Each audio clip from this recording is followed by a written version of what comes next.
Perdão, doutor Dalton, vamos começar de novo aqui que eu esqueci de tirar a tela de em breve, tá? Vou iniciar novamente. Ok. Uhum. Vamos lá.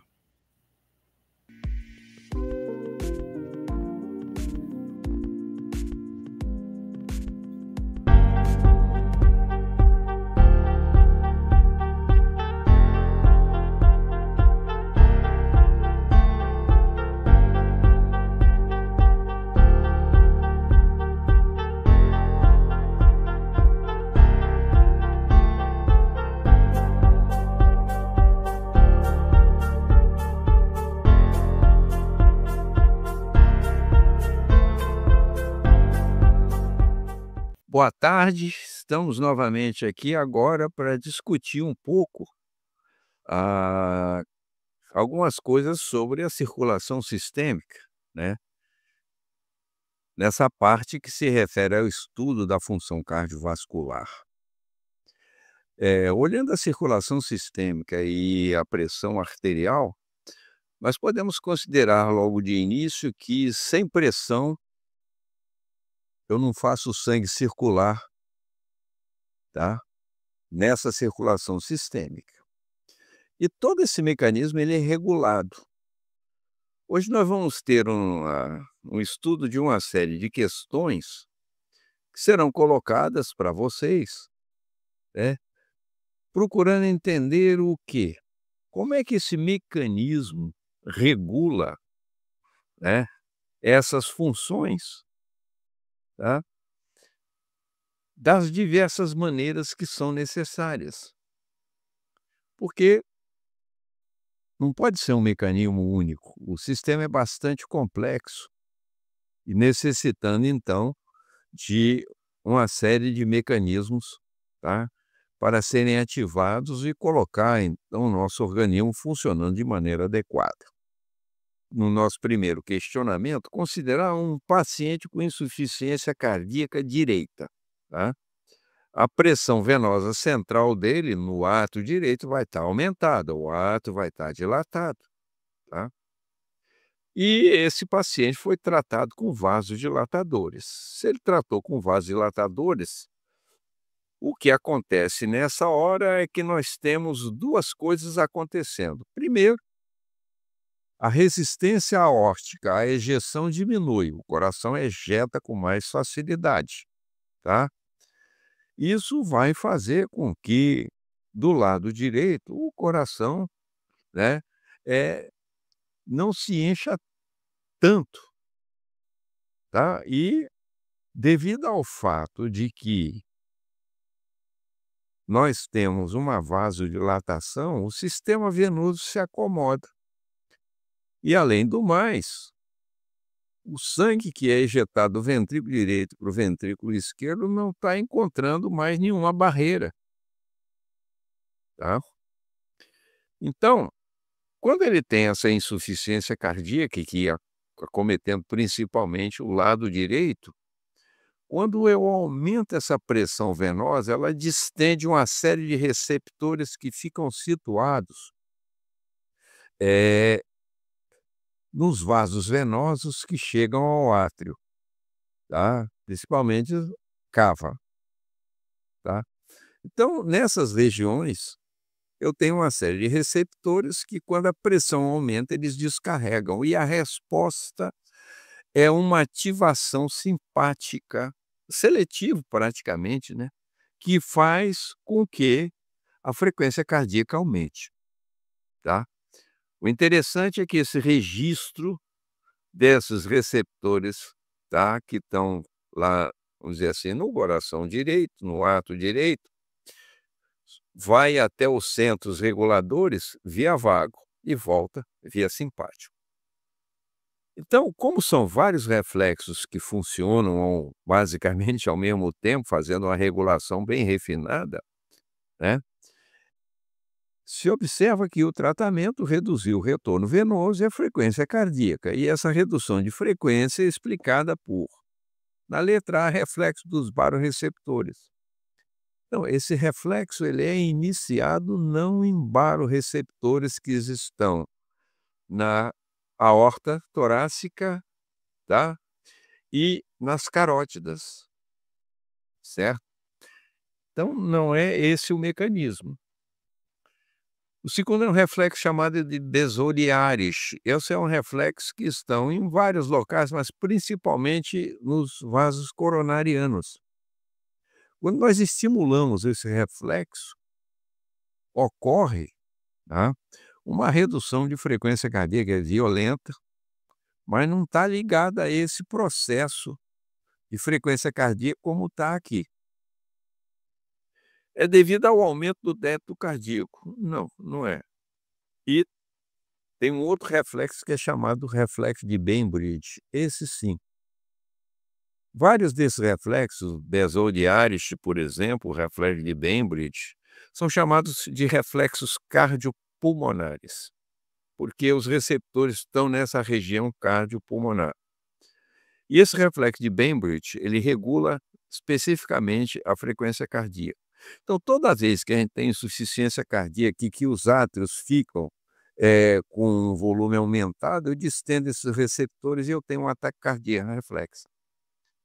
Quando eu, por exemplo, faço uma venodilatação, a pressão dentro do átrio direito diminui, devido a esse efeito. Tá? Um dos efeitos dos vasodilatadores seria esse. Resultado, como o sistema venoso acumula mais sangue, tá? Eu vou fazer uma redução do volume atrial. Na hora que eu faço a redução desse volume atrial, o que que acontece? A frequência cardíaca que estava sendo ativada por esse aumento de volume se reduz. Então a resposta correta a isso aqui é justamente os reflexos, que é o reflexo de Bainbridge, tá? Então é importante para a gente entender esses aspectos, o conhecimento dos chamados reflexos, cardiopulmonares. Porque isso aí tanto faz você aumentar a pressão atrial do lado direito ou do lado esquerdo, vai funcionar do mesmo jeito. Você vai ter aumento de frequência cardíaca, tá, devido ao aumento de atividade simpática. Quando você diminui isso, você tem uma redução de frequência cardíaca. Esse mecanismo é facilmente visível, por exemplo, se a gente fizer um experimento no animal, provocar esse grau de insuficiência, aumentando a pressão atrial, e depois você usa um sistema de bomba e suga esse sangue do átrio, fazendo com que a pressão atrial abaixe, a frequência cardíaca abaixa, tá? Isso é muito nítido, ok? É interessante a gente falar, principalmente aqui no Brasil, agora, graças a Deus, muito menos, mas na época em que a doença de Chagas, tá, era uma doença que ocorria em larga escala em várias regiões do Brasil, como isso envolve a parte parasimpática, o indivíduo tinha destruição de neurônios parasimpáticos pela doença de Chagas, esses reflexos começavam a desaparecer. Era um dos sinais que o médico era capaz de testar para ver, se existia, vamos dizer, essa ação da doença de Chagas sobre o sistema parasimpático cardíaco, que é um dos que sofre da doença de Chagas, né. A gente pode ver isso também fazendo, por exemplo, uma inspiração mantida, tá. Essa inspiração mantida, a gente enche o peito, faz pressão negativa intratorácica e prende a respiração, faz com que o volume atrial aumente, tá certo? Aí você tem uma rápida taquicardia e, em seguida, a gente vê a ação vagal ocorrendo, que dá uma bradicardia. Mas se a gente vê logo no início, aumento de frequência cardíaca, 2, 3, 4 batimentos no máximo.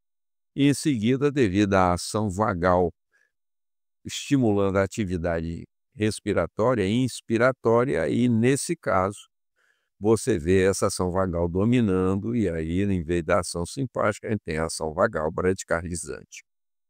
A gente pode checar isso aí através desses mecanismos, tá. Na questão seguinte, a gente poderia fazer a seguinte colocação. No controle neural da pressão arterial, sabemos que, aí vamos lá, na resposta A, Terminações nervosas livres sobre o arco aórtico e seios carotídeos são os sensores de pressão arterial, isto é, os baroreceptores. Mas os mesmos só são ativados se a pressão arterial aumentar acima dos valores normais. Não. Esses receptores, eles são capazes de avaliar a pressão arterial, porque eles são mecanorreceptores na parede das artérias, da aorta e das carótidas. Resultados: quando você ejeta, a artéria dilata. Durante a diástase, ela diminui. E isso gera descargas contínuas, tá? Então, normalmente, o nosso sistema nervoso central sabe como é que está a nossa pressão arterial através disso. Então, não é só quando ela aumenta acima dos valores normais, não. Você vai parar, por exemplo, a descarga de um receptor desse durante a diástole se sua pressão diastólica diminuir muito. Se ela diminuir muito, ela não vai. Mas se você começar a aumentar a pressão, você aumenta a sistólica e a diastólica aumenta também. Você vai ter descarga aumentando nas duas situações, tá? Na letra B, diz o seguinte: os baroreceptores sinaórticos são ativados a cada onda de pulso, gerando rajadas de potenciais de ação que se dirigem pelos nervos vago e simpático para a região rostral ventrolateral bulbar, a chamada RVLM, né? Tá? Rostral ventrolateral medula, tá? Porque medula em inglês é o nosso bulbo, né? Onde fazem a primeira sinapse. Não. Esses baroreceptores, eles se projetam no núcleo do trato solitário. Nem não são através, vamos dizer, de nervos simpáticos, são através de nervos que se projetam, tá, nesses núcleos, e a resposta pode ser ou vagal ou simpática, dependendo da ativação deles, como está ocorrendo. Essa resposta também não está correta, tá? Não existe essa projeção direta, vago e simpático. Não. Na letra C é o seguinte, que é a correta. Em condições de pressão normal, neurônios do núcleo do trato solitário são estimulados pulso a pulso de pressão arterial, em decorrência dos potenciais das aferências baroreceptoras, que estão na aorta e estão nas carótidas. E, consequentemente, os neurônios pré-ganglionares vagais cardíacos são ativados e neurônios cardiovasotônicos do RVLM são inibidos. Você ativa o núcleo do trato solitário e é o núcleo do trato solitário que vai desenvolver essas duas respostas, tá? A resposta simpática e a resposta vagal. Se eu tenho aumento de pressão arterial, eu vou reduzir a resposta simpática, vou inibir o simpático e ativar o vago. E aí eu vou ter uma queda de frequência cardíaca, queda de pressão arterial, vasodilatação, tá? Queda de débito, vasodilatação, porque cai resistência periférica, tá? Esse é um mecanismo normal. Então a resposta C está correta. As outras duas não. Em condições normais, as referências vagais agem apenas sobre o cronotropismo e as referências simpáticas controlam apenas o inotropismo, sendo que a situação se inverte no estado de emergência, de estresse. Não, isso aí é... Eu posso usar até um termo assim um pouco chulo, né? Isso aí é chute na canela, tá? É chutar o pau da barraca, não funciona desse jeito, tá? Uma resposta bem comprometedora. Tá errada mesmo. E a letra E, a última, a desnervação baroreceptora causa queda de pressão arterial, sendo que nessa condição a pressão arterial deixa de oscilar, isso é, não varia praticamente nada. Isso aí também está muito errado, por quê? Porque quando eu tiro a inervação da baroreceptora, o meu sistema nervoso não sabe mais como é que controla essa pressão arterial. Então, se não chega informação lá, é por quê? Porque a pressão arterial caiu. Nesse momento, eu tenho, na realidade, um aumento de pressão arterial. E eu fico com uma oscilação tremenda tá? Por uma série de outros mecanismos reflexos que podem influenciar isso aí, gerar esse processo, e o resultado é uma oscilação tremenda de pressão arterial, tá? Então, no indivíduo, por exemplo, se ele tem uma placa de ateroma que afeta, tá, esses sensores, a coisa fica brava, viu? Por quê? Porque o indivíduo vai começar a ter aumento de pressão arterial devido a isso. E nas pessoas mais velhas que têm arteriosclerose, isso é um fato que precisa ser investigado, ok? Então, esses são fatos interessantes que a gente precisa de observar. Na questão 3, pergunta-se o seguinte: a estimulação dos pressoreceptores carotídeos resulta em diminuição da complacência arterial, tá? O pressoreceptor carotídeo, quando ele é estimulado, ele não vai diminuir complacência arterial não, tá? As artérias, elas não são complacentes. Pode fazer com que não haja, vamos dizer assim, tanta ativação simpática, mas fazer complacência, aumento de complacência não, veio assim, né. Vasoconstrição periférica, não. Quando eu estimulo o pressoreceptor, porque eu estou aumentando a pressão arterial, e a resposta nesse caso é vasodilatação periférica. Eu vou ter hiperventilação? Não, não vou ter hiperventilação, tá. Os pressoreceptores, eles afetam um pouco a atividade cardiovascular, assim como os quimiorreceptores que regulam principalmente a atividade respiratória interferem, tá, na atividade cardiovascular. Mas, quando isso acontece, na realidade ele não tem hiperventilação, ele tem hipo. Há uma redução da ventilação, tá? Há um aumento do débito cardíaco. Como eu tenho redução da atividade simpática, o débito cardíaco não aumenta, ele vai diminuir, é claro, tá? O que ocorre nessa hora sim, é uma ativação, tá, vagal, principalmente do núcleo ambíguo, e essa ativação vagal reduz a frequência cardíaca. Então, toda vez que eu estimulo pressoreceptores em excesso, o que acontece é que eu tenho o aumento de pressão arterial, gerando como resposta um aumento de ativação vagal para reduzir frequência cardíaca e redução da atividade simpática, que também reduz frequência cardíaca e provoca a vasodilatação periférica. Esses mecanismos associados, o que eles fazem? Eles reduzem débito cardíaco e, com isso, reduz débito cardíaco e reduz a pressão arterial. Então, isso aí mostra como é que esses pressoreceptores, eles têm uma atuação batimento a batimento. Eles realmente fornecem ao sistema nervoso nosso, né, uma informação de como anda a nossa pressão arterial. Isso é um fato inegável. Na outra questão, que é a questão aqui colocada como número 4, você tem uma situação em que você tem um paciente em coma. Ele está ventilado com pressão positiva. E ele apresenta, então, uma hipotensão e taquicardia. O que está acontecendo?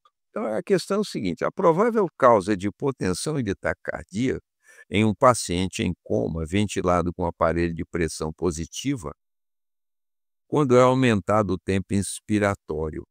O que acontece? Quando a gente tem os aparelhos de ventilação pulmonar, eles têm uma relação interessante entre inspiração e expiração. É a chamada relação INES. Normalmente a inspiração é curta e a expiração longa. Obviamente isso existe para nós humanos, ter uma expiração mais longa, porque a gente precisa usar a expiração para falar como eu estou fazendo agora. A fazer com que a velocidade expiratória desse fluxo de ar, tá certo, mexa com as minhas cordas vocais e eu possa gerar com isso, tá, ruídos que a gente interpreta como sendo palavra, eu aprendo a falar fazendo isso, né. Então o que que acontece? Se eu, eh, aumentar o tempo inspiratório, eu vou reduzir o tempo expiratório. O que que acontece quando eu estou fazendo inspiração? Eu estou criando pressão negativa intratorácica. Então eu estou puxando sangue, fazendo com que o retorno venoso aumente para dentro do meu coração, ok? E aumentando o tempo expiratório, eu vou diminuir o meu tempo respiratório. Então, quando a inspiração é normal, é essa. Só que quando eu estou fazendo pressão positiva com o aparelho, qual é o momento de maior pressão? Tendo o tórax. Não é a inspiração, é justamente a expiração. Então, o retorno venoso é melhor na expiração. Por quê? Porque na inspiração você está jogando ar dentro do pulmão com pressão do lado de fora, forçando a entrada do ar.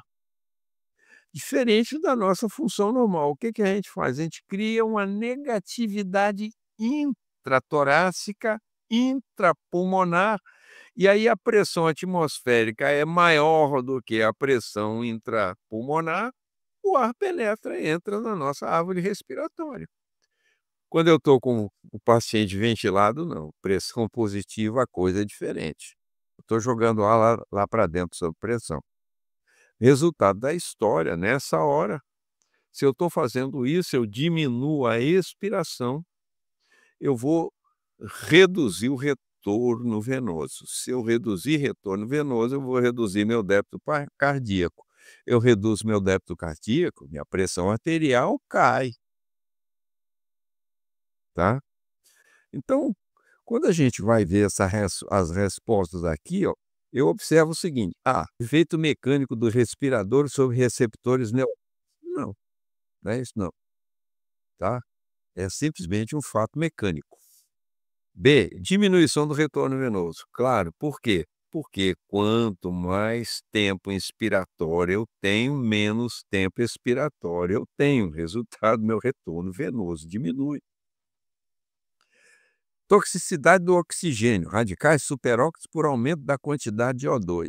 Não, esses aparelhos todos a gente regula qual é a mistura de ar atmosférico, de oxigênio com ar, etc. Adiciona água, tem que umedecer para não secar a mucosa traqueobrônquica do paciente, não tem nada a ver com isso, tá? A gente não bota oxigênio 100% nesse paciente, bota vinte e cinco por 5%. cento, tá? Quando bota muito, bota 30%, ok? Isso faz uma compressão cardíaca. É bem uma compressão cardíaca, né. Você não vai esmagar o coração quando você está fazendo isso, gerando essas pressões. E a última aí, todas as respostas estão erradas. Não, não, tá. A diminuição do retorno venoso é o fato que gera hipotensão e taquicardia. Por quê? Porque caindo a pressão arterial, eu vou ativar o simpático. E aí o que que eu vou ter? Eu vou ter um aumento da atividade simpática, né. Aí eu vou aumentar a frequência cardíaca, tá certo? E vou ter então taquicardia. E isso é o que acontece. Quando essa taquicardia acontece nesse caso desses pacientes, a gente tem que abrir o olho. Primeira coisa é checar se o aparelho está funcionando direitinho, se a relação IN-ES está funcionando, etc. Se eu estou usando pressão adequada, isso aí a gente tem que, obviamente, fazer valer. Na minha questão número 5, diz o seguinte: assinale a afirmativa correta com relação à regulação heterométrica do coração. A regulação heterométrica é uma outra regulação que nós temos, tá? Só que essa é uma regulação automática. Como ela diz, heterométrica, variação de comprimento, é a variação de comprimento, tá, da fibra cardíaca. Então vocês imaginem, quando eu aumento o retorno venoso, eu distendo as fibras cardíacas, eu vou fazer com que a cavidade ventricular aumente, eu vou ter que esticar meus miócitos. Isso é chamado de pré-carga do coração. Por quê? Porque o coração ele tem como obrigação ejetar sangue contra uma pressão aórtica. Durante a diástole, quando ele está em repouso, ele está se enchendo, o que que acontece? Eu vou distender as fibras, tá? Isso vai gerar, quando eu ativar esse coração, um aumento de força, que é o fenômeno chamado lei de Frank-Starling. Se eu distendo a fibra cardíaca, ela contrai com mais força. Significa que quanto mais sangue eu tiver, mais eu vou distender as fibras cardíacas. Na hora que eu ativar esse coração, eu vou gerar mais força, mais pressão, vou ejetar mais.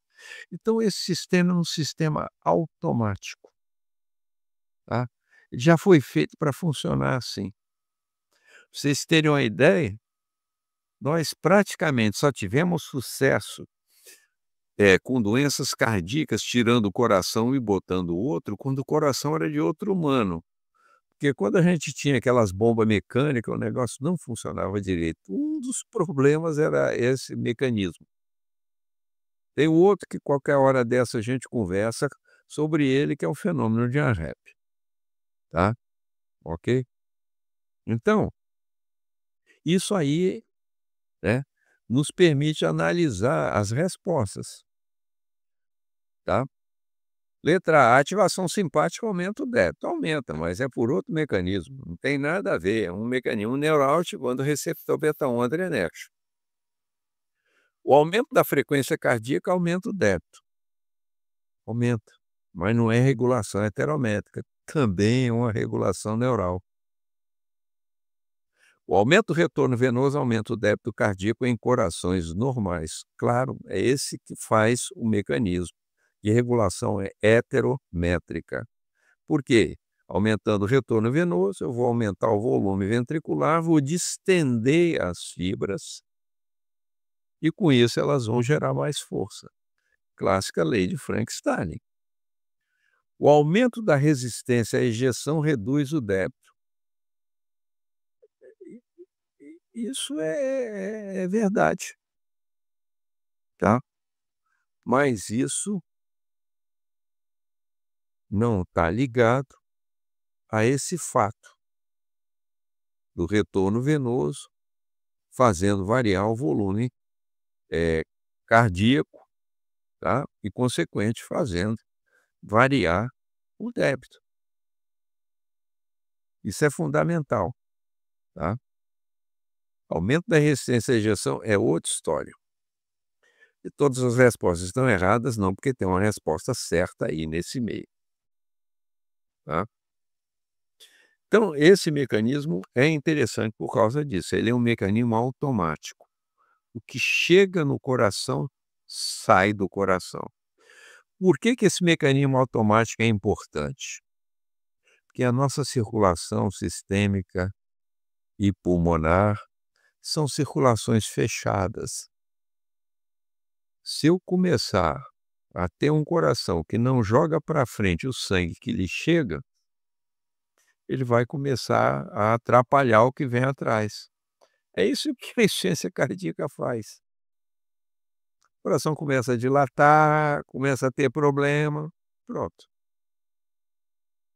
Aí a coisa fica complicada, tá?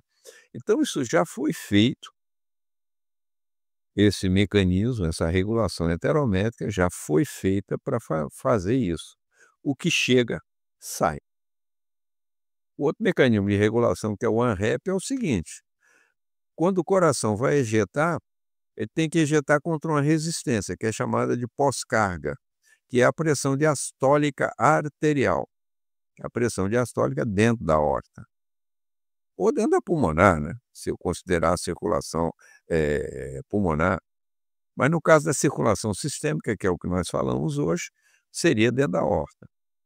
O que que acontece? Quando você aumenta essa pressão dentro da aorta durante a diástole, pressão que o ventrículo só vai começar a sentir quando? Quando ele começar a contrair Aí nessa hora ele vai sentir essa pressão. O que que faz essa pressão aórtica aumentada? Melhora a irrigação cardíaca. Melhorar a irrigação, o coração funciona melhor. Então ele ajusta na dependência da irrigação o quanto ele tem que gerar de pressão também para poder ejetar. É outro mecanismo automático, tá? Então, a engenharia celestial caprichou na regulação desse coração, né, claro, né, porque quando ele não funciona a gente vai para o brejo, né, tá? Ganhamos um outro uniforme que é aquele uniforme de madeira, isso aí é bastante sério, é bom a gente não começar a discutir isso não, tá? Eu já estou ficando velho, ok? Desculpe aí a brincadeira. Na nossa questão número 6, você está fazendo uma experiência com um animal. Por exemplo, antigamente se fazia muito com cão, então vamos dizer que essa experiência está sendo feita com cão. E a gente media a pressão arterial. E foi injetado nesse animal uma substância de ação simpática, por exemplo, a noradrenalina. O que que nós vamos observar quando nós injetamos noradrenalina? Essa adrenalina atua em receptores alfa, que existe maior quantidade na musculatura dos vasos. E atua em menor escala, mas atua também em receptores beta. O coração é cheio deles, quase que só tem beta 1. Aquele receptor que, quando ativado, ele aumenta a força de contração, tá? Também mexe na célula nodal, naquela corrente Fanny. Resultado, quando isso acontece, eu tenho um aumento de frequência cardíaca. Está correto. Aumenta a pressão sistólica por estimulação de beta-receptores cardíacos. Perfeito. Aumenta a pressão diastólica, noradrenalina, claro, vai fazer vasoconstrição. A pressão diastólica vai aumentar. Por quê? Porque eu vou aumentar a resistência periférica. O sangue não vai sair com facilidade dentro da artéria para os capilares.